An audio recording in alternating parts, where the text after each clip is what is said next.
Je m'appelle Moussa Koné. L'histoire que je vais raconter est l'histoire de ma vie sur 2 points. Le premier point commence à l'âge de 3 ans. Et le deuxième commence à 35 ans pour continuer jusqu'à 53 ans.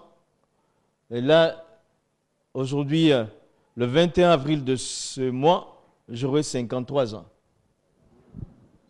C'est une année assez particulière pour moi parce que je suis né en 1953 et j'aurai 53 ans cette année. Enfin, de toutes les façons, si le 21 avril arrive, que je suis encore sur terre, gloire à Dieu, ce sera bon anniversaire. Sinon, je serai là-bas auprès de mon père pour me reposer. Là-bas, c'est encore mieux. Oui, c'est vrai. On n'a ni chaud ni froid.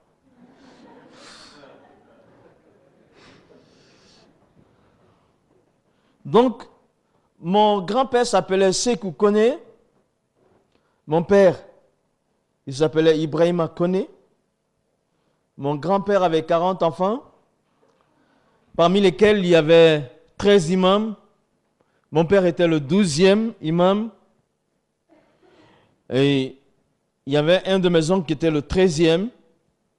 Et moi, je fus le 14e imam de la génération suivante. Un imam, c'est comme un pasteur, mais de l'autre côté. Mon père était un missionnaire de l'islam. Dans chaque ville où il allait, il bâtissait une mosquée et puis il avait des gens acquis à la cause d'Allah. Moi, je l'admirais. Mon père était pour moi un héros. Je voulais être un imam comme mon grand-père. Je voulais être un imam comme mon père. Dans la famille, on est 3 enfants. L'aîné s'appelle Aminata. Elle est née en 47. Le deuxième, c'est Ahmed. Il est né en 50. Et le troisième et dernier, c'est Moussa. Il est né en 53.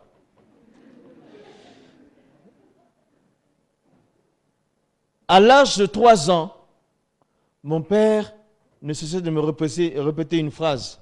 À chaque fois qu'il pouvait, il me disait, « Tu es musulman. Allah est ton Dieu. Et Muhammad, sallallahu alayhi wa sallam, est ton prophète. » Plusieurs fois, il me répétait ça dans la semaine. Pour finir, ma vie était confondue à ce message. Donc, déjà à 3 ans, je savais que j'étais musulman, que Allah est mon Dieu et que mon prophète, c'est Muhammad. Alors, mes aînés ont été à l'école française. Et moi, à mon tour, il a dit, tu vas rester à la maison avec moi, tu vas apprendre le Coran. Et puis, tu vas me succéder. Il y a eu un conflit au niveau de la famille par rapport à sa décision. Il voulait bien que je le succède. La famille voulait. Mais ils ont dit, nous sommes à une époque où il faut parler le français. Donc, il faut qu'il aille à l'école. Mon père a cédé. Bon, je suis allé à l'école, mais ça a duré 3 semaines. À l'école française. Ça a duré 3 semaines parce que dès ma naissance, j'avais des problèmes de vue. Et une fois en classe, ça s'est aggravé. Et au bout de 3 semaines en classe, j'étais aveugle même. J'ai perdu la vue, donc on m'a fait une opération. Après quoi, j'étais à la maison. J'étais là, après ma convalescence, j'étais auprès de mon père. Et là, il était libre de m'enseigner le Coran. Et moi aussi, j'étais libre d'apprendre. C'était quelque chose que nous voulions tous les deux. J'aimais ça, je l'admirais. Mon père, c'est héros, je voulais lui ressembler, être un imam. Chez nous, la langue principale, c'est le français, ce n'est pas l'arabe. Mais le Coran, il est écrit en arabe. Donc, si tu veux l'apprendre, il faut apprendre l'arabe. Il est composé de 114 chapitres et 6000 et quelques versets. Donc, il faut d'abord apprendre à articuler chaque phrase, chaque mot des 114 chapitres sans rien comprendre dedans. Donc, tu finis les 114 chapitres sans comprendre quelque chose. Et on revient après pour apprendre le sens de chaque mot. ça dure le même nombre d'années que précédemment. Et moi, j'avais 14 ans quand j'avais terminé le Coran. Et pour certains, c'était déjà un record à l'époque. Le Coran terminé, c'était une grande fête. Et ce jour-là, ils ont organisé une cérémonie, une fête, donc, où les maîtres coraniques étaient assis. Et moi, j'étais là aussi, j'étais debout. Et je devais réciter 6000 versets par cœur.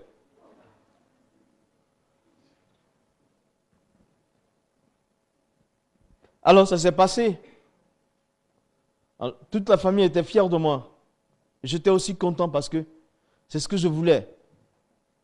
Ça a duré plusieurs années pour faire ça. Mais je voulais être un imam. Je savais que j'étais musulman. Que Allah était mon Dieu. Que Mohammed était mon prophète. Je voulais. Ça me plaisait. Le Coran, je l'aimais. C'est ainsi que un jour, nous étions en train de lire tous les deux. On faisait le tafsir, c'est les commentaires, le sens. Et j'ai posé la question suivante à mon père. Si pendant que nous lisons tous les deux le Coran, si nous devions mourir, est-ce qu'on va partir au ciel? C'était ça mon problème.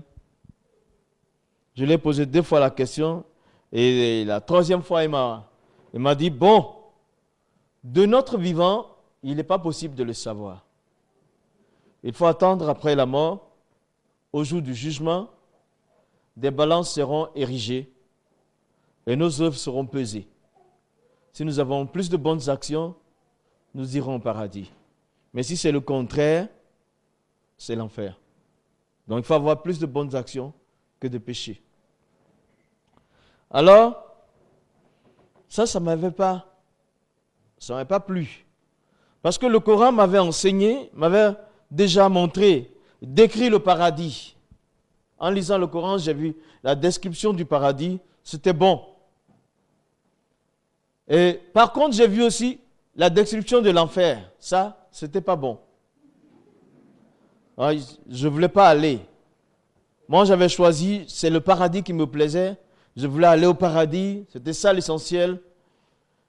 Pour ma vie, c'était ça l'essentiel, le paradis. Donc, je vivais pour ça. Maintenant, quand j'avais su, mon père était honnête. Et aussi, moi aussi, il savait que je pouvais lire et découvrir. Il faut absolument plus de bonnes actions que de péchés. Autrement dit, on n'arrive pas au paradis.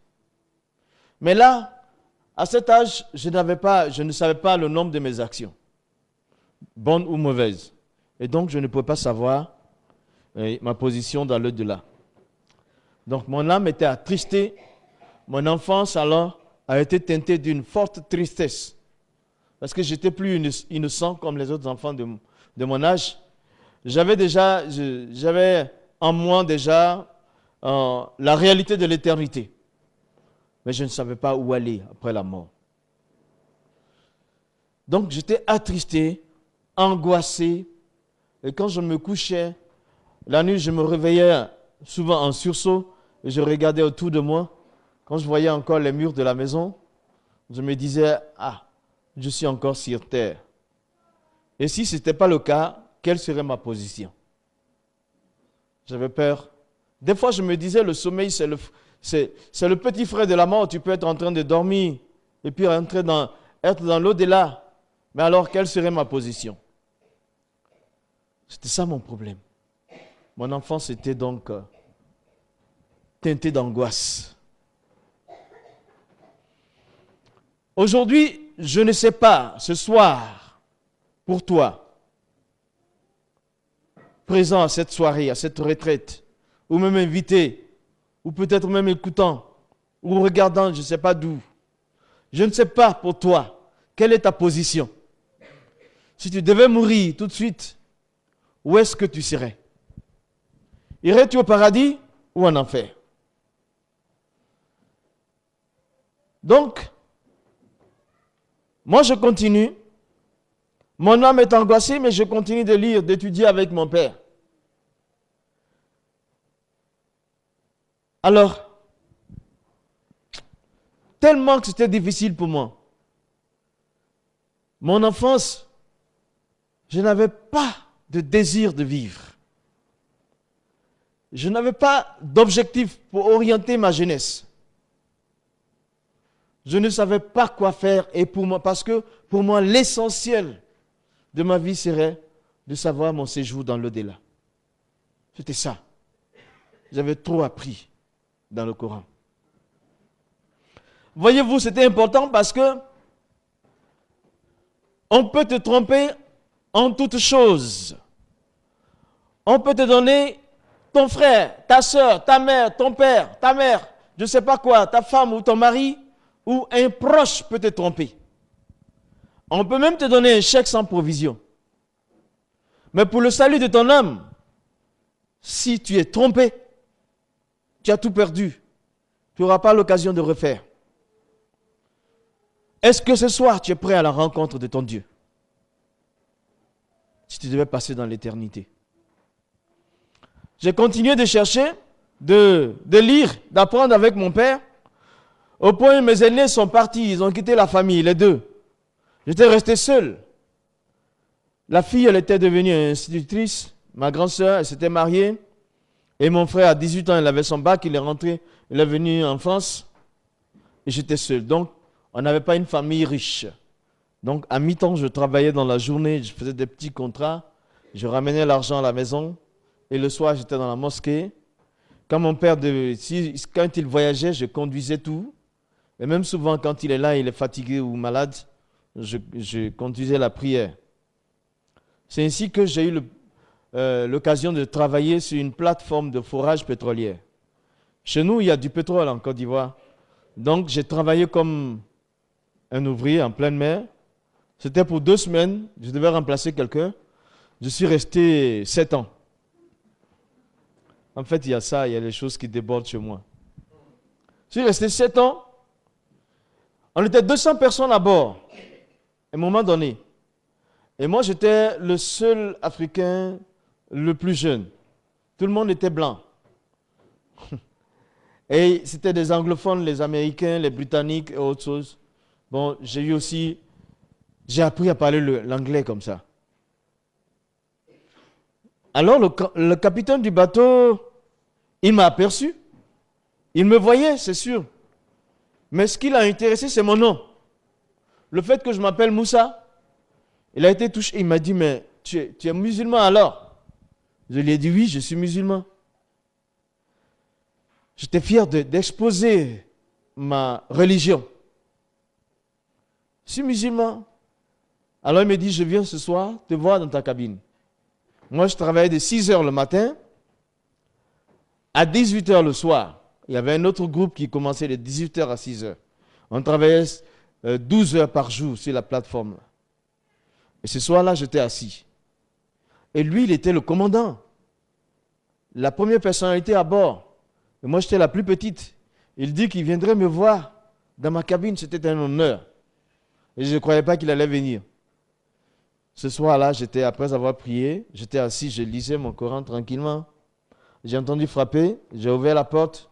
C'était M. Welford, le commandant qui était là, tout souriant. Et moi, j'étais honoré de le voir. J'ouvre la porte. Il rentre. Mais en rentrant, j'ai vu dans ses mains un livre. Le livre était noir. Un livre noir écrit dessus Sainte Bible. C'était écrit en anglais Holy Bible. Sainte Bible. Quand j'ai vu ça, ma joie était partie quoi. Mais ça, c'est le livre des chrétiens. Et ce monsieur, il vient là dans ma cabine avec le livre des chrétiens, ce qui veut dire qu'il va venir souiller ma cabine avec ce livre. Moi, il n'était pas question, c'était fini ma joie. Et il vient, c'est une petite cabine, il y a un lit, il y a une table, il y a une chaise et puis il y a là-bas la douche. Ce qu'il fait, il s'assoit sur le lit. C'est l'endroit le plus confortable. Et puis c'est lui le patron, je ne peux rien dire. Il est assis donc sur le lit, mais il dépose sa Bible, donc sur mon lit. Et puis je pense qu'il a déposé là où je mets la tête. Là, ça m'a beaucoup... J'étais renversé. J'étais pas content du tout. Et derrière moi, il y avait des hublots, des petites fenêtres rondes du bateau. Donc, je me suis retourné, j'ai regardé une de ces fenêtres. Je suis revenu, je prends la Bible, je vais vers une des fenêtres des hublots là, je jette la Bible à travers les hublots et ça tombe dans la mer. Je tombé dans la mer, je regardais flotter au creux des vagues et puis j'étais content. Enfin. Mais quand je me suis retourné, il souriait jusqu'aux oreilles. Ça m'a frappé parce que j'ai dit, mais je pensais lui avoir donné un bon coup. Et puis il est en train de sourire. Ah. Mais ça ne m'a pas empêché de lui dire ce que je pensais. Je lui dis, écoute, tu commandes hommes et machines à bord. Mais tu sais que je suis musulman, que Allah est mon Dieu et Mohammed est mon prophète. Si jamais tu me parles de Jésus ou tu viens me voir avec la Bible, je débarque, je vais dans mon pays. Alors on était très loin, on était dans le golfe du Mexique, de loin de l'Afrique. Il m'a dit doucement, mon garçon, il n'a rien dit. Il est sorti tranquillement. Mais après ça, il s'est attaché à moi. Sans me dire, parler de Jésus, mais il s'était attaché à moi. Partout, quand il sortait sur le pont, il cherchait à trouver où je suis. Des fois, je suis dans les moteurs, je fais du dégraissage, il fait chaud dans les moteurs. Mais il arrive, il met une canette de coca derrière son dos là, et puis il m'arrête de travailler, il dit, mais tu travailles beaucoup, attends un peu, respire un peu, et puis tiens, il faut te désaltérer. Avec des gestes comme ça, alors moi je me disais, cet homme il est gentil, mais c'est son affaire de Jésus là qui me dérange. Sinon c'est un homme qui est bien. Et je passe 4 ans. Je viens pour des vacances dans mon pays. Et là, je rencontre un de mes anciens collègues qui me dit, Moussa, il y a quelqu'un à Cocody. Cocody, c'est un quartier résidentiel chez nous, à Abidjan, qui veut te rencontrer. J'ai dit, qui est-il? Il me dit, c'est un Américain. Ouais, il me dit, c'est un Américain. J'ai dit, non, les Américains, je viens de passer 4 ans avec. Non, je ne veux pas. Bon, j'étais devenu un peu orgueilleux, parce que le petit Moussa qui est parti en voyage et tout, quand je reviens, bon, le travail est difficile, c'est un travail dur, mais on était quand même bien payé, c'est très dangereux. J'ai même été blessé là, j'ai eu une blessure terrible. Ouais, bon, donc j'avais assez d'argent sur moi, j'étais devenu orgueilleux. Je lui ai dit, je ne veux pas voir les Américains. Non, je l'ai laissé, je suis parti à la mosquée avec mon père, je suis resté 9 mois de vacances. Je repars à bord, je passe une année et je reviens. Là, je trouve le même monsieur, au même endroit. Il me donne la même invitation. Je dis, mais c'est pas toi qui... Il dit, oui, c'était bien moi. Il y a 2 ans. Alors, j'ai compris une chose. C'est que dans la vie d'une personne, il n'y a pas de hasard. Tout ce qui nous arrive, Dieu est bien au courant. Il n'y a pas de hasard dans la vie de quelqu'un. Même ce soir, le fait que nous soyons là n'est pas le fruit d'un hasard. C'était planifié avant notre existence. Que ce soir, on allait se retrouver ici. Voyez d'où j'arrive moi. Souvent, on fait seulement une mauvaise lecture des circonstances et des événements, sinon Dieu parle à travers. Il n'y a pas de hasard dans ta vie. Tu es là ce soir pour quelque chose. Fais attention à ce que tu entends. Quelque chose va se passer dans ton cœur.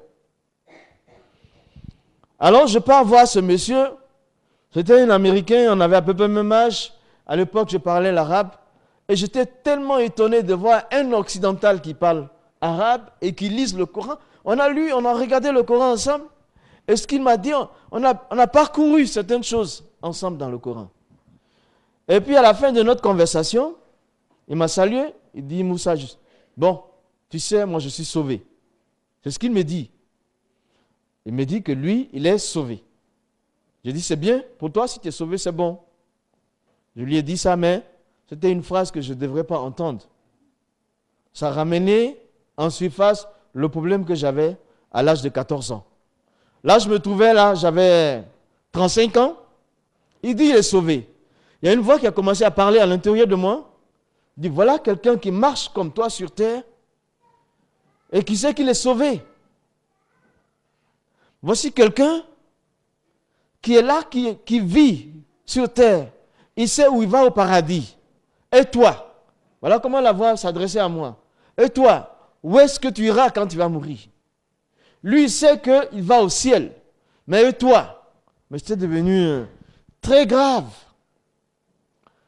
Alors du coup, tout ce que j'avais comme argent, tout ce que je faisais comme travail et les voyages, tout ça me paraissait vain. Pour moi, l'essentiel de mon existence, je ne le savais pas. L'essentiel pour moi, c'était de savoir où je vais après la mort.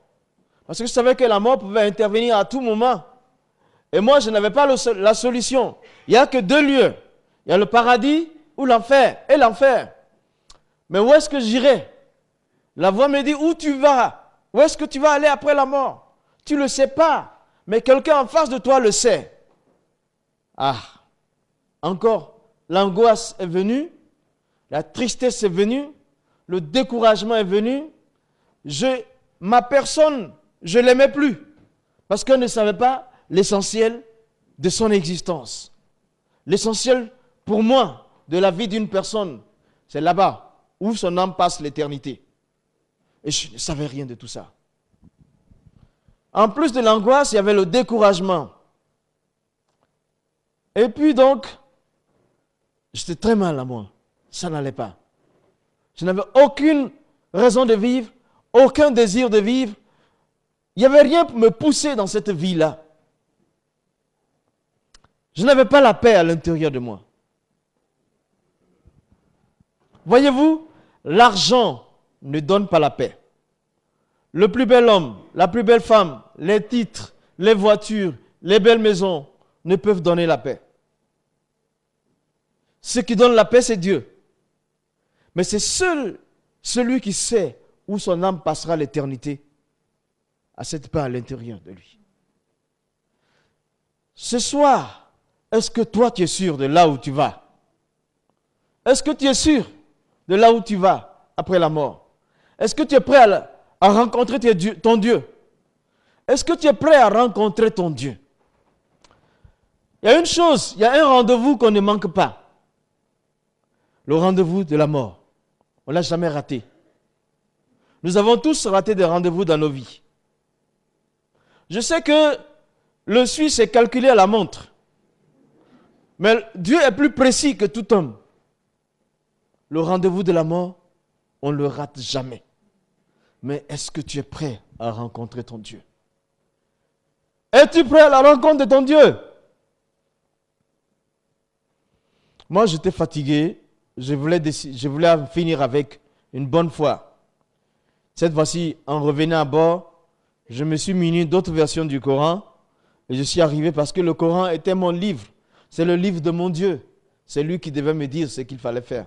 Moi, je cherchais le ciel. Le soir, quand je finis de travailler, je suis dans ma cabine. Après ma prière finale, je commence à lire le Coran, mais cette fois-ci, c'est précis. Je veux que le Coran me dise comment, de mon vivant, je veux savoir ma destinée dans l'au-delà. Je veux savoir où mon âme va résider. Alors je regarde dans le Coran, dans la sourate 100. Sourate, c'est chapitre. 100e sourate, à partir du verset 3. Il dit Inna lisana li rabbihi lakanudun. Wa innahu ala zalika la shahidun. Wa innahu li hubbil khairi la shadidun. Ça veut dire l'homme est ingrat envers son Seigneur et il est témoin de cela. Le Coran disait que tout être humain est ingrat envers Dieu. Et nous savons tous que l'ingratitude, c'est le péché. Ça veut dire que tout le monde pêche contre Dieu. Et ça voulait dire que moi, je pêche contre Dieu. Non seulement ça, que je suis témoin de mon péché, mais que je sais que Dieu sait que je pêche, et je sais que Dieu sait que je suis témoin du péché que je commets. C'était clair. Le Coran dit, je suis pécheur. D'accord? Je n'ai pas demandé à exister. Je suis venu sur la terre, et je regarde, ma nature est révélée. Je suis pécheur. Mon problème là, maintenant je sais que je suis pécheur. Je ne refuse pas ça. Mais comment, en tant que pécheur, je peux aller au paradis? Je suis pécheur, je veux être sauvé. C'est ça qui m'intéresse. Je suis pécheur, je suis ingrat envers Dieu. Je veux aller au paradis. Qu'est-ce qu'il fait pour moi? Voilà mon problème. Et moi, je voulais le savoir. Plus tard serait trop tard, c'est maintenant. La sourate 101 du Coran, qui est la voisine de la sourate 100, à partir du verset 3 aussi, il dit Fa'amaman sakulati mawazinho fahuwa fi shati radiyati wa amaman kafati mawazinho fa ummuhu hawiyati wa ma adirika ma hiyaha nar hamiyat. Alors la traduction en français c'est si tes bonnes œuvres surpassent les mauvaises, alors tu iras au paradis. Si c'est le contraire, tu iras dans le feu ardent. Alors j'ai commencé à m'interroger. La 100e sourate me dit je suis pécheur. Et la 101e me demande de faire plus de bonnes actions que de péchés. Alors je me dis comment en tant que pécheur, mes actions bonnes vont surpasser le péché. Et puis là j'avais 35 ans. Je n'avais pas la comptabilité de mes actions, ni bonnes ni mauvaises. Ça veut dire aussi que je ne pouvais pas savoir là où mon âme allait séjourner. C'était encore très dur pour moi. Là, en ce moment, je pesais 80 kilos. Et par rapport à ma situation, à la réflexion, aux pensées et aux recherches pour le salut de mon âme, de 80 kilos, je suis tombé à 60 kilos. Donc j'ai perdu 20 kilos. Et les autres membres d'équipage qui m'observaient, me connaissaient, me demandaient, qu'est-ce qui t'arrive? Qu'est-ce qu'il y a? Est-ce que je peux leur dire que j'ai un problème avec Dieu? Ils ne me comprendraient pas. Parce que ceux qui travaillent en mer, leur vie se limite à l'alcool, même à la drogue, et aux femmes et à l'argent. C'était ça le plaisir chez eux. Moi, je ne goûtais pas à tout ça. On se droguait à côté de moi, on s'injectait à côté de moi. Mais ça ne m'a pas intéressé. Mon problème, c'était ça, le ciel. Comment je vais faire pour aller? Et je leur dis, je n'ai rien. J'avais un problème avec Dieu. Ce soir, est-ce que toi, tu as un problème avec ton Dieu? Est-ce qu'il y a une muraille dans tes relations avec Dieu? Entre toi et Dieu, y a-t-il un problème? Si tu as un problème dans tes relations avec Dieu, si tu as un problème entre toi et Dieu, il faut le régler le plus tôt possible. Parce que tu ne sais pas quand tu seras devant lui pour rendre des comptes. Moi, j'ai continué pendant 3 mois dans tout le Coran. Je n'ai pas eu l'assurance de mon salut dans le Coran. C'est vrai, dans le Coran, il est écrit 114 fois. Bismillahirrahmanirrahim. Louange à Allah, le miséricordieux, le compatissant. Et le miséricordieux, c'est écrit 114 fois. Il pardonne les péchés, c'est écrit. Mais, au bout du compte, il faut avoir plus de bonnes que de mauvaises actions, sinon tu ne rentres pas au paradis. 3 mois de recherche, je n'ai pas trouvé mon salut dans le Coran. J'étais comme un malade qui cherchait un remède. Et il ne m'a pas donné. Il ne m'a donné aucun remède, aucune solution. Sur la plateforme, j'étais seul avec mes problèmes. Et j'étais là. Il y a une voix qui parlait dans mon cœur. Il y a une voix qui me dit, qui résonne de mon cœur, et qui me dit, prends ton Coran, cherche des informations concernant la Bible. Pourquoi ça? Parce que quand j'étais à terre, il y avait des chrétiens souvent qui venaient me parler de Jésus. Et je leur répondais ainsi, votre Bible, elle est fausse. Vous avez effacé le nom de mon prophète. Vous avez soustrait des choses dedans. Vous avez rajouté. Et d'ailleurs, vous n'avez pas la vraie Bible. C'est comme ça que je leur répondais et puis on finissait les conversations. Mais là, sur la plateforme, tout seul, la voix me dit, prends ton Coran, cherche des informations concernant la Bible. Personne n'était là pour me diriger. Tout seul, ça arrivait. Je peux dire aussi que quand, même si tu es seul, que tu cherches Dieu, tu le trouves. Alors ce soir-là, je viens m'asseoir. Je prends mon Coran et j'ouvre dans la sourate 2, au verset 135. Il dit « Kullu amana billah wa ma unzila ilayna wa ma unzila ala Ibrahim wa Ismaïla wa Ishaqa wa Ya'quba wa lasibati wa ma utiya Musa wa ma utiya Isa wa ma utiya nabiyuna la nufariku bayna ahadi minhum wa nahnu lahu muslimun » Pasteur, il n'y a personne qui interprète le parler en langue ici. Alors, ça c'est une autre langue, ce n'est pas celle du Saint-Esprit.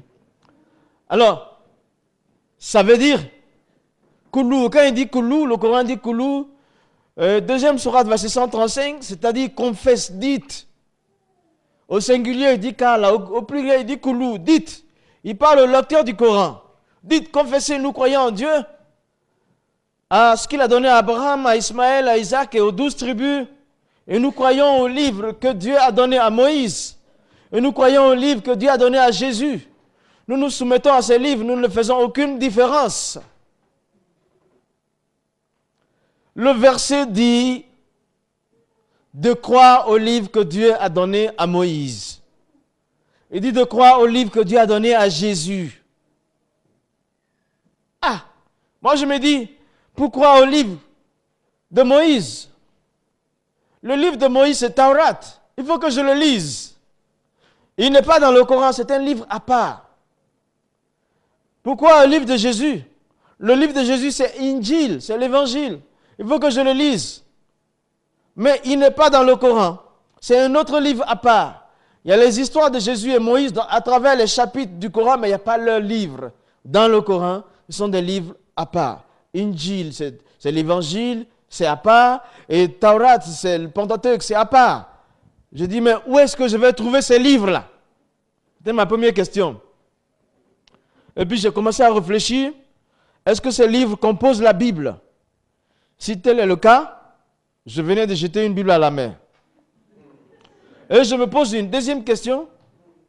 Si les livres de Moïse et de Jésus étaient faux, le Coran ne m'aurait pas dit « crois et obéis à ces livres-là ». La troisième question que je me pose, j'avais déjà entendu dire par des chrétiens, Jésus est le chemin, la vérité et la vie. Tu ne passes pas par lui, tu n'arrives pas au paradis. Je me dis, bon, si je prends le livre de Jésus, que je l'ouvre, il me dit, je suis le chemin, la vérité et la vie. Si tu ne passes pas par moi, tu n'arrives pas au paradis. Qu'est-ce que je vais faire? Est-ce que je vais obéir à Jésus? Le Coran me dit obéis.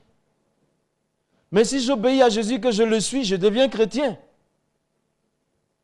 Si je n'obéis pas, le Coran me dit obéis. Je me sentais alors poussé par le Coran vers les livres qui composent la Bible. Et je voyais que le Coran confirmait l'authenticité des livres qui composent la Bible.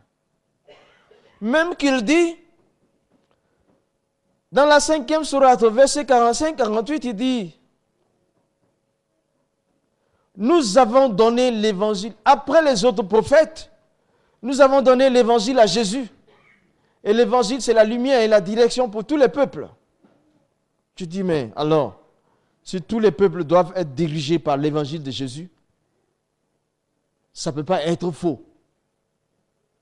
Et là, dans la 10e sourate, au verset 94, il y a un dialogue entre Allah, le Dieu du Coran, et son prophète. Il dit, Fa in kunta fi shak, si tu es dans le doute, mimma anzalna ilayka, concernant ce que je t'ai fait descendre. Fas al-lazina, va demander, Fas al-lazina yakrauna al-kitab min kabulika, va demander à ceux qui ont reçu les livres qui sont venus avant toi. Alors il y a un dialogue entre Allah et son prophète, et puis Allah lui dit, c'est-à-dire si tu es dans le doute concernant ce que je te fais descendre, va demander à ceux qui lisent les livres qui sont venus avant toi. Et les livres venus avant le prophète de l'islam, ce sont les livres qui composent la Bible. J'ai dit, mais si le prophète est poussé vers ces livres, pourquoi pas moi? Et si ces livres sont faux, il ne les pousserait pas vers ces livres. Pendant 3 autres mois, j'ai vu dans le Coran la confirmation de la Bible comme étant la vérité et j'étais poussé vers la Bible. Ce n'est pas ce que je souhaitais, mais j'étais poussé vers la Bible. Je ne comprenais pas ce qui m'arrivait. Et je suis là, un soir, la voix parle dans mon cœur, des fois ça résonne même à mon oreille. Moussa, prends ton Coran et cherche des informations concernant Jésus. Jésus, il a un problème entre les 2 livres. Des fois, j'entendais dire les chrétiens, quand ils m'évangélisaient pendant que j'étais à terre, ils me disaient Jésus est le Fils de Dieu. J'ai dit non, vous êtes mauvais vous. Depuis quand Dieu a un fils? Vous blasphémez. Parce que dans mon Coran, il est écrit Lam yalid wa lam yulad wa lam yakun lahu kufuwan ahadun. Allah, il n'a pas enfanté, il n'a pas d'enfant.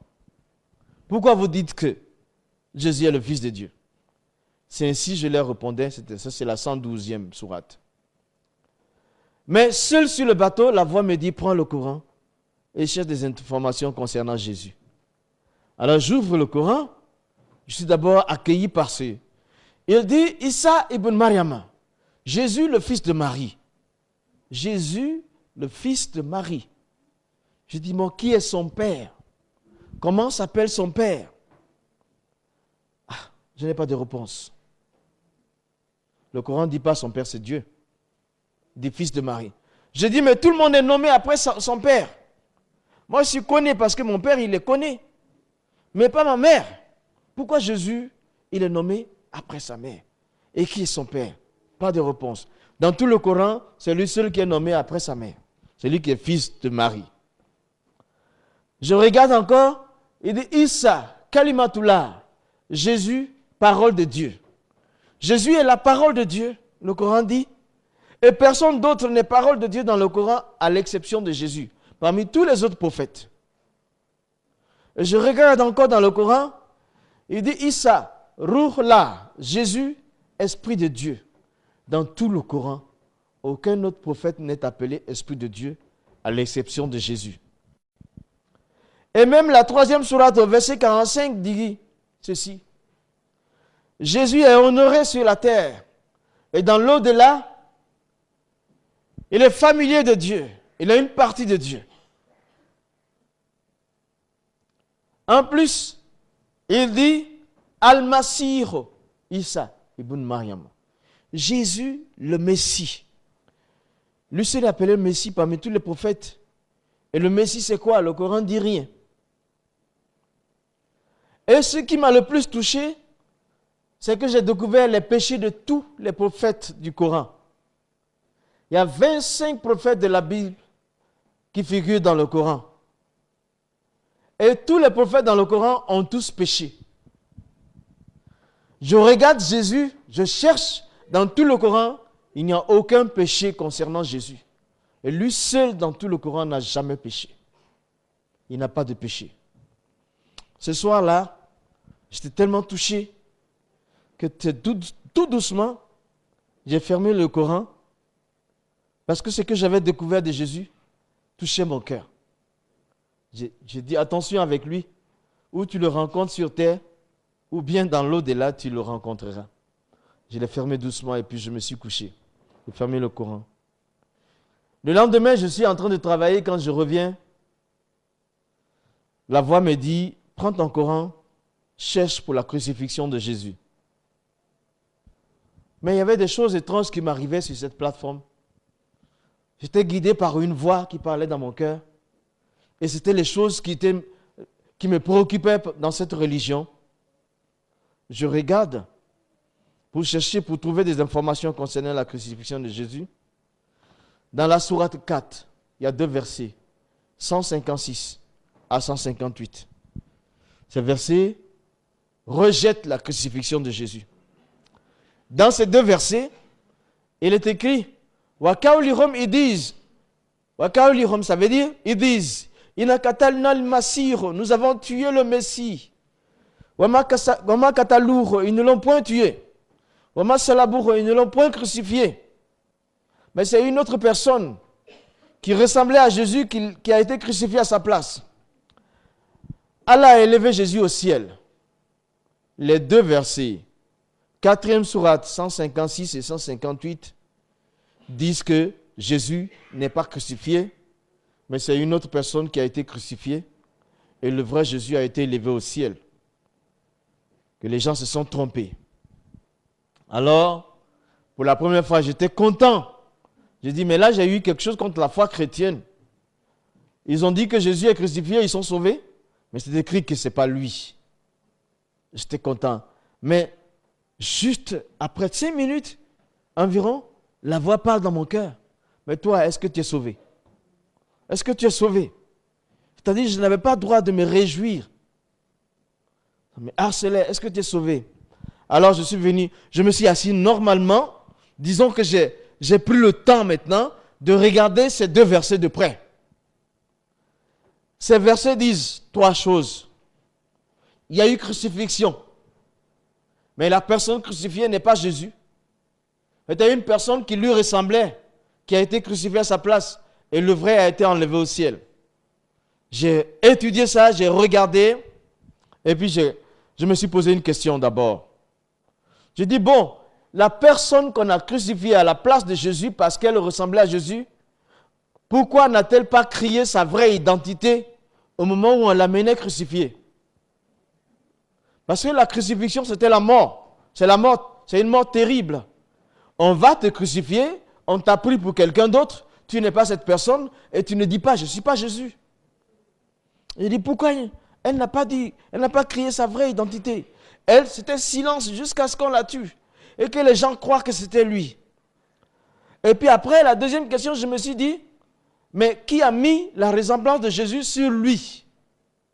C'est la personne qui a mis la ressemblance de Jésus sur ce monsieur-là qui a causé tout. Parce que si cette personne ne ressemblait pas à Jésus, on ne l'aurait pas prise pour Jésus. Il y a quelqu'un qui a mis la ressemblance de Jésus sur ce monsieur qui a été crucifié. Mais c'est qui? Celui qui est le fautif. Je cherche dans le Coran me dit c'est Dieu. Je dis, ah, si c'est Dieu, ça veut dire que Dieu nous a trompés. Il a trompé des hommes. Alors je dis, mais est-ce que Dieu peut mentir? Dieu peut tromper les gens? Dieu peut trahir les gens? Dieu a peur des gens? Parce que même si cette personne qui n'est pas Jésus a été crucifiée, d'accord, elle n'est pas Jésus, mais elle ressemble à Jésus, on l'a crucifiée, d'accord, on l'a crucifiée. Tout le monde a cru que c'était Jésus qui avait été crucifié. Et puis si le vrai Jésus était là, à terre, on l'aurait vu un jour pour dire que celle qui a été crucifiée à telle date n'est pas le vrai Jésus. Voici qu'on voit le vrai Jésus maintenant. Mais ce qui s'est passé, c'est que le Coran dit que le vrai Jésus a été enlevé au ciel. C'est comme s'il avait enlevé toutes les preuves de ce qu'il a machiné. Alors j'ai dit, mais Dieu nous a trompés. Dieu a trompé les gens alors. Et il y a une voix qui me dit, Dieu ne trompe pas. Dieu est juste. Ne trompe pas. D'accord. Je prends ça, Dieu ne trompe pas. Alors, ces versets-là, je ne suis pas d'accord avec. J'ai commencé à ne pas être d'accord avec. Moi, je préférais croire que Dieu ne trompe pas. Dieu est la vérité. Par rapport à si le Coran, ce qu'il a dit là, alors, ça se présentait comme Dieu a masqué tout. Mais il est juste. Il ne trompe pas. Alors, ce jour-là, j'ai commencé à douter. Là. Et ma foi musulmane a baissé. Là. Mais j'ai regardé encore dans le Coran. Je tombe dans la sourate 3, verset 55. Là, ça me donne quelque chose qui me bouleverse. Il y a un dialogue entre Allah, le Dieu du Coran, et Jésus dans le Coran. Allah dit à Jésus, c'est écrit ainsi, Izikal Allah dit, Ya Isa, toi Jésus, Inni mutawafika, je te fais mourir. Wa rafiuka, je te lève à moi. Je te délivre des infidèles et ceux qui te suivent, sont au-dessus de ceux qui ne croient pas en toi jusqu'au jour de la résurrection. Alors le début du verset, le Dieu du Coran, Dieu dit à Jésus, je te fais mourir. Je te fais mourir. Quand un homme est mort, il est mort. Et puis il dit, je te lève à moi. Mais quand un mort est élevé, c'est qu'il est ressuscité. Alors j'ai vu, dans la 3e sourate, verset 55, c'était clair pour moi, Jésus était mis à mort et ressuscité. C'est un point. Mais ce n'est pas tout. Je suis d'accord, Jésus a été mis à mort et puis il est ressuscité. Mais il a été mis à mort comment? C'est quel type de mort? Je voulais savoir ça. Vous voyez, il ne faut pas se laisser avoir. Moi, je ne tenais pas à me tromper. Je voulais être sûr de ce que je fais. Donc, ça a été traduit. Il y a un verbe arabe qui a été traduit en français, je te fais mourir. C'est le verbe tawafa. Il dit, Izikal Allah dit, Ya Isa, toi Jésus, inni mutawafika. Je te fais mourir. À l'infinitif, c'est tawafa. Inni mutawafika, je te fais mourir. D'accord. Donc je veux savoir c'est quel type de mort. Donc je prends ce verbe arabe pour faire des recherches. Pour trouver le sens réel. L'arabe, c'est comme l'hébreu. C'est très riche. Plus que le français. Ce que j'ai trouvé 3 interprétations qui tendent vers la crucifixion. Inni mutawafika, quand on dit à quelqu'un, inni mutawafika, c'est quelqu'un qui a été mis à mort par violence. Quelqu'un qui est mort par violence, on peut utiliser le verbe tawafa. Et la crucifixion est un acte très violent. C'est une mort violente. Inni mutawafika, c'est quand on met quelqu'un à mort pour atteindre un but. Jésus avait un but à atteindre. La crucifixion était pour lui un but qu'il devait atteindre. Il expliquait, j'irai, je vais me faire tuer, et tout ça. Inni mutawafika, c'est quand on met quelqu'un à mort pour payer une dette. Payer une dette, alors, ça c'est le sens de la crucifixion. Les hommes sont pécheurs envers Dieu, alors Jésus est venu mourir pour payer la dette. On peut mettre inni mutawafika. Donc j'ai compris là une chose. C'est que, 3e sourate, verset 55, Jésus est mort. Il dit, inni mutawafika, Allah dit ya Isa, toi Jésus, inni mutawafika, je te fais mourir, mais c'est mourir pour payer une dette, c'est-à-dire crucifié. Et puis c'est collé. Le verbe qui arrive après, il dit wa rafiuka, et je te lève à moi. Il n'y a pas un autre verbe entre le verbe mourir et le verbe élever. Ça veut dire il est ressuscité après la crucifixion. Il a été mis à mort, il est mort, et après il a été ressuscité. J'ai compris ça dans le Coran. Alors là, c'était fini pour moi, la prière musulmane, parce que j'ai trouvé au bout de 9 mois, dans les 3 premiers mois, mon salut n'est pas dans le Coran. Les 3 mois qui ont suivi, qui complétaient à 6 mois, la Bible témoignait vérité par le Coran. Et j'étais poussé vers le Coran. Et ensuite, les 3 derniers mois, Jésus-Christ a des titres au-dessus des autres. Il n'a pas péché et il est crucifié. Tout ça, je l'ai découvert uniquement dans le Coran. Et puis après ça, je ne pouvais pas prier comme un musulman. Je ne pouvais plus. Donc, mais, j'ai passé quelques jours très difficiles aussi. Je ne pouvais pas faire mes prières rituelles comme musulman. Mais alors, je ne pouvais pas aussi devenir chrétien. Je ne savais pas comment prier autrement que musulman. Puisque je n'arrive pas à prier comme musulman, je ne priais donc pas. Et c'était difficile pour moi. L'homme est créé pour adorer Dieu. Et quand tu n'arrives pas à adorer Dieu, tu n'es pas joyeux. Tu n'as pas de paix. C'était une autre étape encore difficile pour moi. Et finalement, un soir, je suis venu m'asseoir. J'ai dit, bon, d'accord. Tout ça, c'est trop. Les livres, l'arabe, l'anglais, le français, c'est trop. Quelqu'un peut dire, tu as mal compris l'interprétation. Quelqu'un peut dire ça. Mais je sais qu'il existe un Dieu. Et ce Dieu-là, je veux lui parler.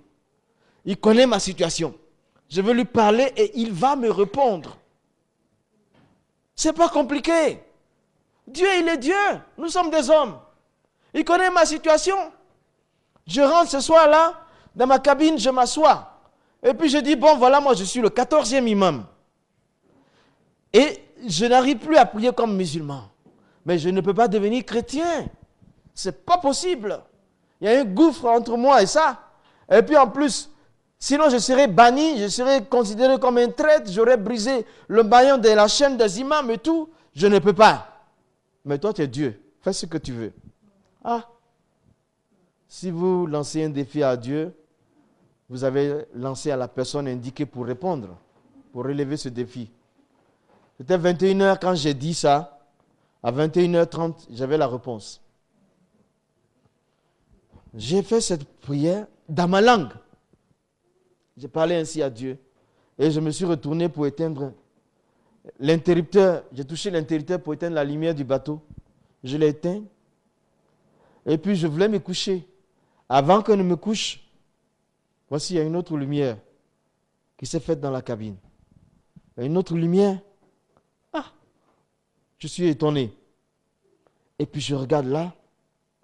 Voici, il y a un homme qui est là, avec moi. Une personne qui est présente. J'ai éteint la lumière. Il y a une autre lumière qui s'est faite. Le temps que je revienne de cette surprise, voilà quelqu'un dans la cabine avec moi. On était en mer depuis plusieurs jours. Ça veut dire que les portes étaient complètement fermées. Tout est en fer. Tout est fermé. Comment cette personne est entrée? Je ne savais pas. Je commence à avoir peur. Mais si j'ai peur, ça ne sert à rien parce qu'on est deux. La peur ne va rien faire. Donc je lève les yeux courageusement vers son visage.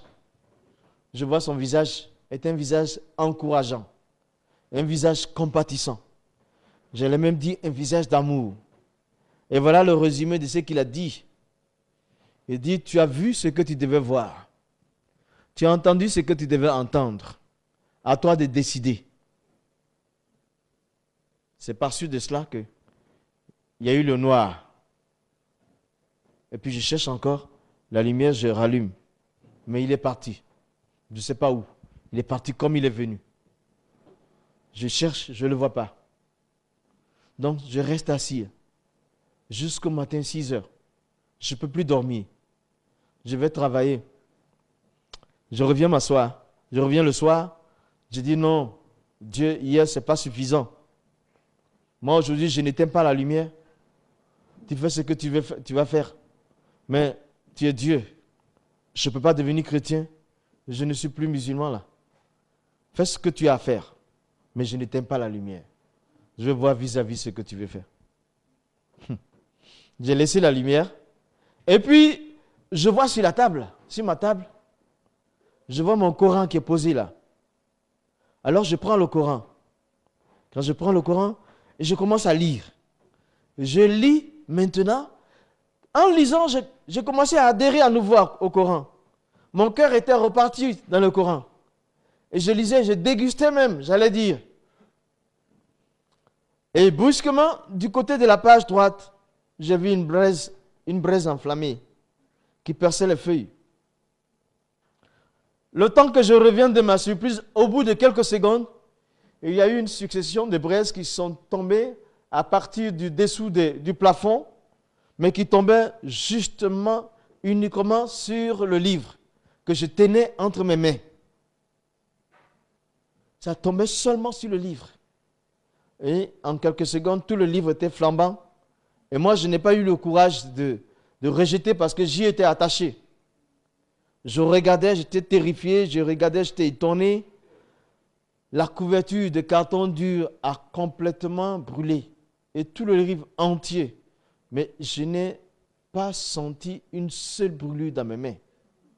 Tout a brûlé, tout est parti. Et il n'y avait que la cendre qui restait dans mes mains. Alors, vous comprenez, ça fait 18 ans cette histoire. J'étais retourné, quoi. Je ne comprenais pas. Il y avait des choses terribles qui m'arrivaient. Je suis resté assis encore. Jusqu'au matin, de 21h30 jusqu'au matin. Ça s'est passé à peu près à la même heure que le premier jour. Et je repars travailler sans dormir, 2 jours, 2 nuits. Et quand je viens le soir, je dis non, je ne demande plus rien à Dieu parce que ça c'est fort. Je ne veux plus voir d'autres signes Je ne veux plus, je ne veux pas avoir quelque chose de dur. Donc je reste assis. Mais j'ai eu cette pensée, si je dors, il va peut-être en profiter, me montrer quelque chose dans un rêve. Alors je ne dors pas. Je m'assis là et puis je lutte contre le sommeil. Je lutte contre le sommeil. 3 jours, 3 nuits, 4e jour, 4e nuit. Des fois je dors 1 seconde, je me reprends. Je dors 2 secondes, je me reprends. 4 jours, 4 nuits, je n'ai pas dormi. Frères et sœurs, humainement parlant, ce n'est pas possible. Mais on n'était plus dans les choses humaines. On était dans une autre dimension maintenant. Le ciel, l'affaire du ciel, c'est Dieu. L'affaire du ciel, c'est spirituel. Le ciel, ce n'est pas les calculs. Ce n'est pas la science. Ce n'est pas l'adresse, ce n'est pas les pensées. Le ciel, c'est Dieu qui fait tout, qui prépare tout. C'est lui le ciel. Et c'est spirituel. Ça ne se vit pas ici, mais ça se vit là, dans le cœur. Le ciel, c'est une réalité divine. Ce n'est pas humain, ce n'est pas terrestre. Le ciel, c'est le ciel. Le ciel, c'est le cœur de Dieu. C'est là où Dieu habite. C'est le lieu de sainteté. Ce n'est pas consommable par les pensées. Ce n'est pas des doctorats qu'il faut. Ce n'est pas l'ingéniosité qu'il faut. Mais c'est le cœur, le ciel. C'est le spirituel. C'est l'immatériel. 4 jours, 4 nuits, je luttais comme je pouvais. À ma manière. Et je ne dormais pas. Mais je peux te dire ce soir, s'il faut que tu ne dormes pas pendant plusieurs jours pour trouver le chemin du ciel, ça vaut le coup. Il faut le faire. Peut-être même que tu as trop dormi et qu'il est temps maintenant de te réveiller. Réveille-toi. Réveille-toi. Réveille-toi. Réveille-toi. Réveille-toi. Prépare-toi à la rencontre de ton Dieu. On ne se prépare pas dans le sommeil. Réveille-toi, il est temps. Il est grand temps. Écoute autour de toi les circonstances et les événements de la vie. Réveille-toi. Le temps approche. Prépare-toi à rencontrer ton Dieu. Il est temps de se réveiller. Il est temps de ne plus dormir. Il est temps de se réveiller. Il est temps d'être attentif. Il est temps de discerner. Il est temps de savoir lire les signes de Dieu. Il est temps de se réveiller. Il est temps de te réveiller. La 5e nuit, je suis venu, je voulais lutter, je ne pouvais plus. J'ai craqué complètement. Ma tête explosait, mes nerfs ne tenaient pas. Mes articulations, rien ne marchait. Et je me suis assis là pour me battre contre le sommeil. Et j'ai dormi tranquillement. Dormi comme ça, simplement. Toutes les résistances des jours précédents, me voilà inoffensif, sans volonté, dans le sommeil, entre les mains de Dieu. Est-ce que tu le sais? Je sais que tu le sais. Que nous, les êtres humains, quelles que soient nos couleurs, quelles que soient nos connaissances, quelles que soient nos positions sociales, nous ne sommes rien. Depuis le matin jusqu'à cette heure-ci, on nous a oubliés. La chose la plus importante en nous, c'est le souffle de vie que Dieu nous a donné. Quand il retire ça, on est fini. On n'est rien. J'ai dormi tranquillement là. Et j'ai rêvé, il en a profité. Il m'a montré à quelques pattes, à quelques mètres, centaines de mètres, un homme qui arrivait. Il semblait sûr de lui. Il avait les yeux brillants comme les phares de voiture. Et moi, j'étais ébloui. Je me protégeais comme je pouvais. Alors, il marchait sur moi avec beaucoup de force. Et moi, je reculais. J'avais peur. Il venait, je reculais. Il venait, je reculais. Plus je recule, plus il vient avec force. Mais j'avais tellement reculé que je ne pouvais plus reculer. J'ai fini par m'arrêter. On ne peut pas mener sa vie, on ne peut pas vivre en reculant éternellement. J'ai commencé à marcher vers lui, avec courage. Et je vois qu'il recule lui maintenant. Il va en arrière et il prononce le credo de l'islam. La ilaha illallah, Muhammad Rasulullah, il n'y a de Dieu qu'Allah, Muhammad est son prophète. Et il allait en arrière. Je dis, mais attends, je veux voir qui tu es. Je marchais sur lui et quand il me dit, non, tu me fais peur. Tu me fais peur, n'approche pas, tu me fais peur. J'ai dit, mais je veux savoir qui tu es. J'ai compris qu'il y avait en moi quelque chose qui était plus fort que ce qui était en lui. Et je me suis réveillé de ce rêve. L'interprétation n'est pas compliquée. C'était l'islam qui s'enfuyait, qui s'éloignait de moi. Donc ça correspondait à mes 7 années de contrat à bord. Mon contrat était fini. Je débarque. Je vais à Abidjan. Je rencontre le missionnaire. En réalité, cet Américain était un missionnaire qui avait un appel vers les musulmans. Je lui ai raconté toute l'histoire. Il m'a dit, mais tu fais quoi avec ça? Avec tout ça, tu fais quoi? Je dis, je n'ai pas d'autre alternative, je donne ma vie à Jésus. Et je me suis assis en face de lui, je ne connaissais pas la Bible. Je ne sais pas comment les chrétiens priaient, mais moi je me suis mis à parler avec Dieu. Et ce qui sortait de ma bouche, c'est demander pardon à Dieu. Je lui demandais pardon pour toutes les mauvaises actions que j'avais commises. Pour tout ce que j'avais fait, je demandais pardon. Mais à un moment donné, j'ai senti qu'il m'écoutait. Je continue. Je sens qu'il m'a pardonné. Et quand je continue encore, je sens que le ciel est ouvert pour moi. Et je continue, je sens une paix profonde à l'intérieur de moi. Et la suite, je continue de parler avec Dieu et je sens que je n'ai plus peur de la mort. Je sens que j'ai la vie éternelle. Jésus m'a pardonné. Donc la mort, elle ne me dit plus rien. J'avais peur d'elle parce que je n'étais pas sauvé. Maintenant, Jésus m'a pardonné. Il est mort pour pardonner mes péchés. Je sentais cette paix intérieure. Cette paix profonde qui ne peut pas se décrire. Je sentais l'envie de vivre pour raconter ça. Et c'est la mort qui était devenue comme je ne sais pas quoi. La mort n'avait aucune puissance pour moi. Elle n'était rien. Parce que je n'en avais plus peur. Jésus a dit en vérité, je vous le dis, celui qui écoute ma parole et qui croit à celui qui m'a envoyé, il a la vie éternelle. Il ne vient pas en jugement. Il est passé de la mort à la vie. Jésus est mort. Il a été blessé sur la croix. Il a été percé. Sa barbe a été arrachée. Il a été flagellé pour le pardon de mes péchés. Alors, la mort, c'est quoi? Voici la révélation de ce soir que je te dis. Un chrétien, il ne meurt jamais. Un chrétien ne peut pas mourir. Un chrétien, il dort. Il se réveille dans le royaume de son Père. Parce qu'il a la vie éternelle. Donc aujourd'hui même, il y a une question à laquelle je réponds sans réfléchir. À n'importe quelle heure de la journée ou de la nuit, si tu me demandes, est-ce que tu es sauvé? Tu me secoues de mon sommeil. Hey, tu es sauvé, Moussa? Je dis oui, je suis sauvé. Je sais où je vais parce que Jésus-Christ a remporté mes péchés. Son sang m'a lavé. Son sang m'a lavé. Son sang m'a lavé. Pas de moi-même. Il m'a aimé. Il a quitté le ciel glorieux.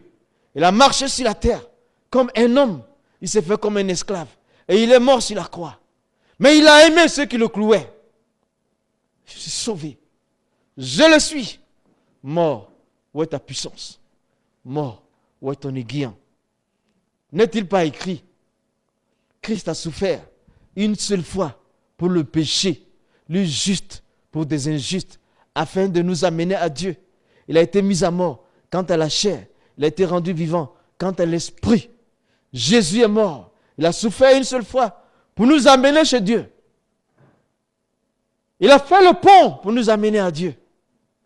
Même qu'il a été prêché aux esprits qui étaient en prison, ceux qui avaient été rebelles depuis le temps de Noé. Je t'entends dire, oui, Jésus est mort pour ceux Après lui, il est mort, il est ressuscité. Ceux qui ont Christ sont sauvés. Mais ceux qui sont morts avant lui, avant qu'il n'arrive, oui, le message de Jésus est complet. C'est total. Il a passé 3 jours. La Bible dit, 1 Pierre 3, verset 19, il est allé leur parler. Ceux qui avaient été rebelles depuis le temps de Noé, qui étaient morts dans la rébellion, il leur a parlé. Il leur a parlé de cette bonne nouvelle. Voilà, c'est complet. C'est pour ceux qui sont morts avant Jésus, et ceux qui sont morts, ceux qui meurent pendant son temps et après lui.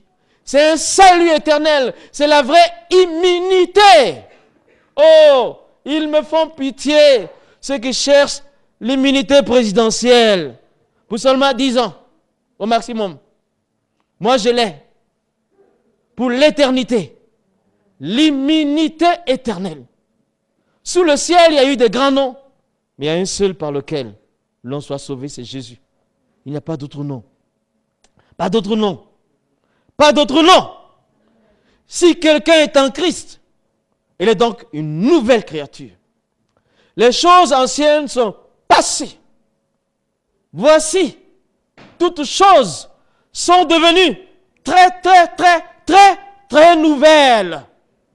Jésus-Christ ne va pas te rectifier.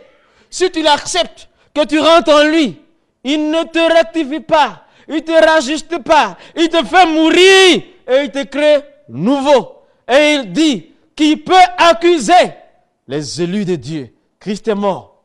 Bien plus, il est ressuscité. Bien plus, il est assis à la droite. Il intercède pour nous. Il intercède pour nous. Il intercède pour nous. Pour que son royaume soit tracé dans les cœurs. Pour que son royaume soit tracé dans des vies. Jésus règne. Il règne. C'est comme ça que je suis parti. J'ai salué le monsieur, c'est fini là. Je l'ai salué, c'était un missionnaire, d'accord. Moi, j'ai trouvé Jésus, je m'en vais. Maintenant, j'ai l'envie de vivre. Pour proclamer ça, ma vie était transformée. Cela fait 18 ans. 18 ans, on m'a rejeté de ma famille. Pendant 8 ans, on a dit jamais un imam de notre famille n'est devenu chrétien. On a dit, tu es mort. Ils ont fait mes funérailles. On m'a considéré mort. On ne veut plus rien savoir de toi. 1 an, je suis avec mon Jésus. 2 ans, je suis avec mon Jésus. 5 ans, j'ai la joie de mon Jésus. 6 ans, j'ai la joie de mon Jésus. 8 ans, j'ai la joie de mon Jésus. J'ai la paix de mon Jésus. J'ai l'amour de mon Jésus. J'ai la vie de mon Jésus. 8 ans, 9 ans, oui, jusqu'à 18 ans, Jésus-Christ il règne dans ma vie. Et c'est lui. Et ceux qui m'ont blessé, ceux qui ont voulu me tuer, il y en a certains qui se sont convertis. Et ma famille a dit, viens, viens, viens. On ne savait pas que ton Jésus, il était comme ça.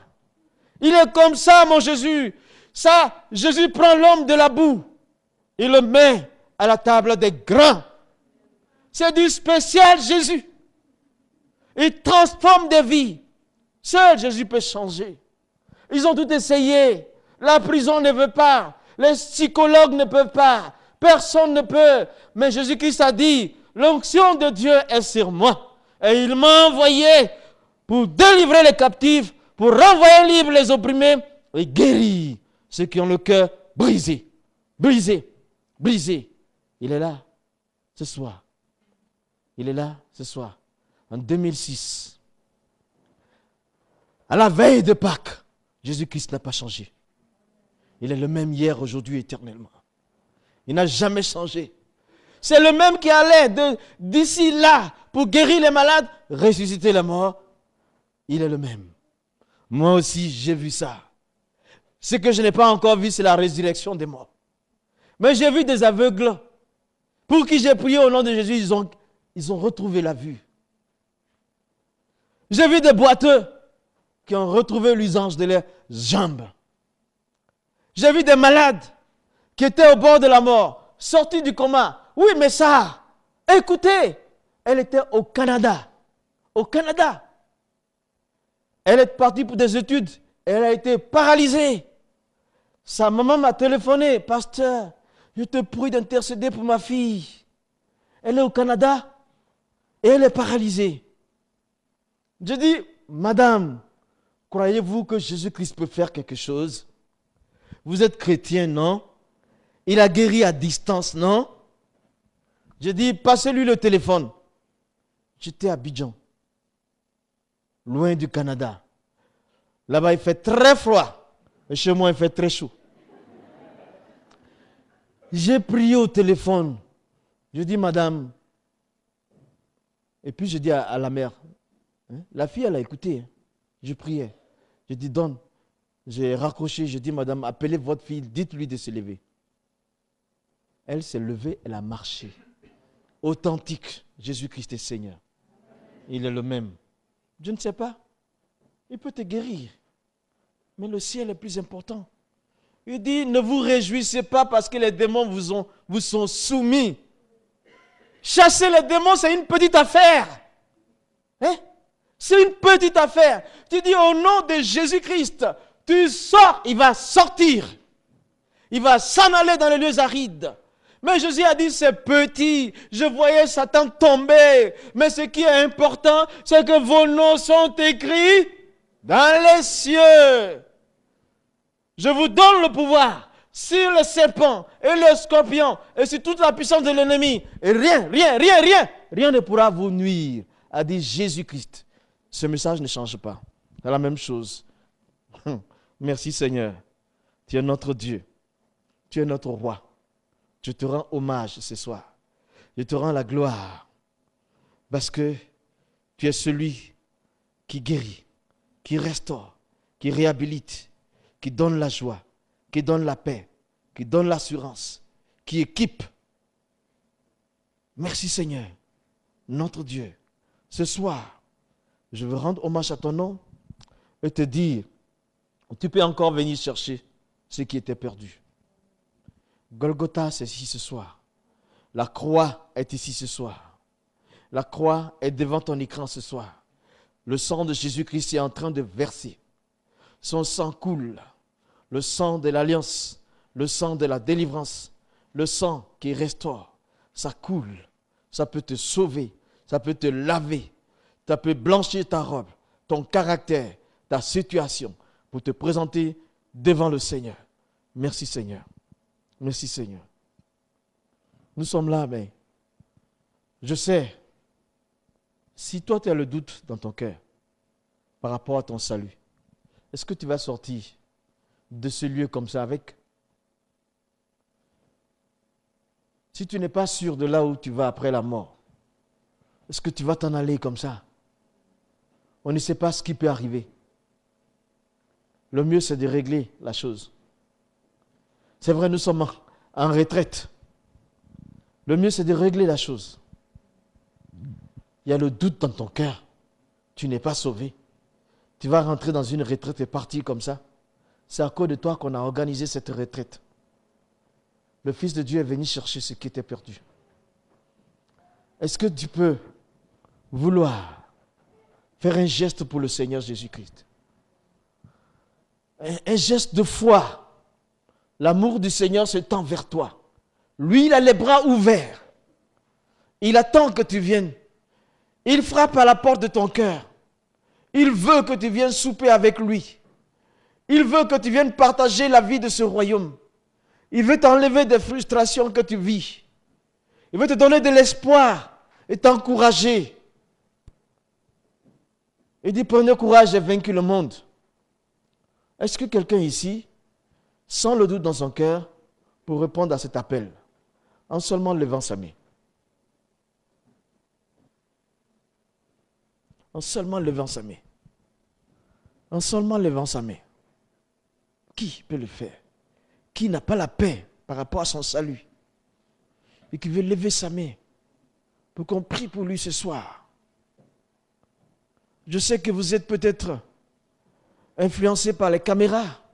On va voir ma main levée. Mais c'est mieux pour qu'au ciel, pour que tu sois réconcilié avec ton Dieu. Ça ne fait rien. Si vraiment tu le sens, tu sais que tu as le doute par rapport à ton salut. Tu ne sais pas où tu vas après la mort. Il ne faut pas hésiter. Ce n'est pas à moi tu viens, encore moins au pasteur. Tu réponds à l'appel de Jésus-Christ. Parce que nous sommes des petits serviteurs. Hein? Mais nous prêchons un grand Dieu d'amour.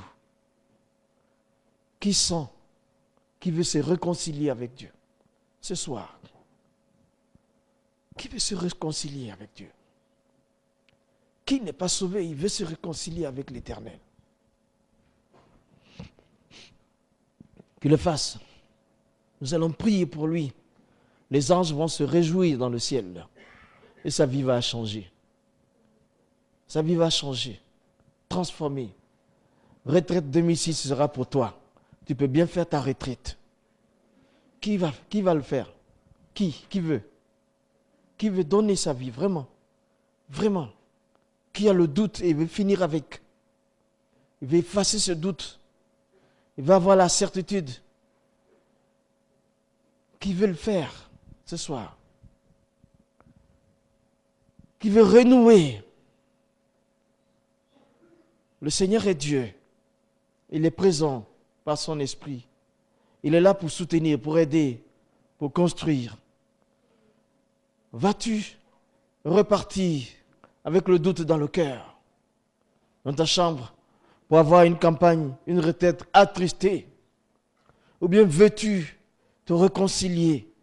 Ne laisse pas une muraille entre toi et ton Dieu. Nous avons fait ce message là, il y a 2 ans, à Bienne. Et une jeune femme qui s'est présentée. Elle s'est réconciliée avec son Dieu. Et le lendemain, son mari l'a poignardée à mort. Mais 24 heures avant, elle s'était réconciliée avec Dieu. C'était mieux. Hein? Oui. Bon, je vais prier une fois et puis faire un appel encore. Si tu peux braver la caméra avec ta main. Notre Seigneur, Dieu Tout-Puissant, je veux t'honorer ce soir. Même ceux qui vont regarder ça sur Internet. Pendant que tu es devant ton écran, tu passes un bon bout de temps là. Le Seigneur t'a parlé. Il peut te guérir suite à là. Il peut restaurer ta vie. Il peut la transformer. Là, tu peux confesser Jésus-Christ. Tu peux donner ta vie. Tu peux changer de vie. Oui, ce soir, en ce lieu, nous répandons ton esprit, ta grâce, ton amour. Merci Seigneur. Sois béni, Éternel.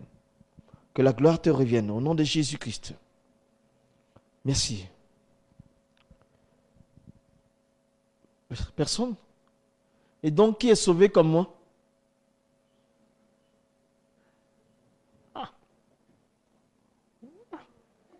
Même le pasteur est sauvé.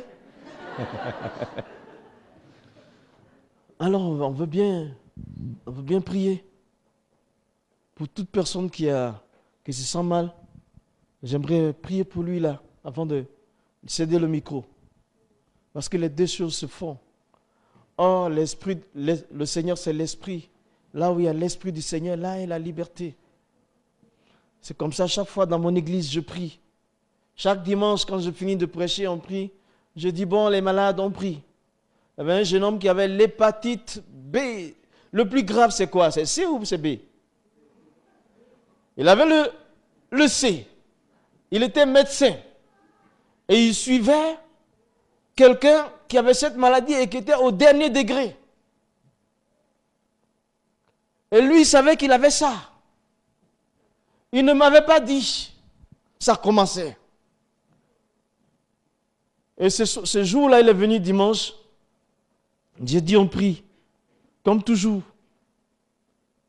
Il y a des fois, je vois des guérisons. Des fois, je ne vois pas, mais on prie. Jésus guérit toujours, il guérit. C'est différent ou c'est actuel, il guérit. C'est sûr. Sa parole n'a pas changé. Et le petit était là quand j'ai prié. Après un moment, il a senti l'assurance de sa guérison. C'est tout ce qu'il a senti. Hein. Il allait faire son test. Il était négatif. Il a fait 3 mois le test, négatif. 9 mois le test, négatif. Parce qu'il était donneur de sang. Donc il a recommencé à donner son sang. Simplement à une réunion de prière. Ce soir, Jésus-Christ peut le faire pour toi. Peut-être tu souffres de quelque chose depuis plusieurs mois. Mais le Seigneur, il est Dieu. Il n'est pas limité. Alors, si tu es malade, tu tiens debout, tu t'imposes les mains là où tu as mal. On ne va pas faire le show américain. Tu as le Saint-Esprit comme moi. Tu vas commencer à t'imposer la main. Et quand on va prier, Dieu va te guérir. Moi, je suis petit serviteur, tu as le Saint-Esprit. On y va. Qui est malade, il se tient debout ici. Voilà. Mets-toi la main où tu as mal, si tu peux. Ça encore, on n'a pas peur des écrans, des caméras. C'est bon. Même si toi, tu regardes le film, que tu as mal, tu t'imposes les mains. Une fois, je regardais un film de mes croisades moi-même. Alors, j'étais malade, je toussais fortement. Quand je me regardais prier là-bas, je me suis imposé les mains et ça m'a guéri.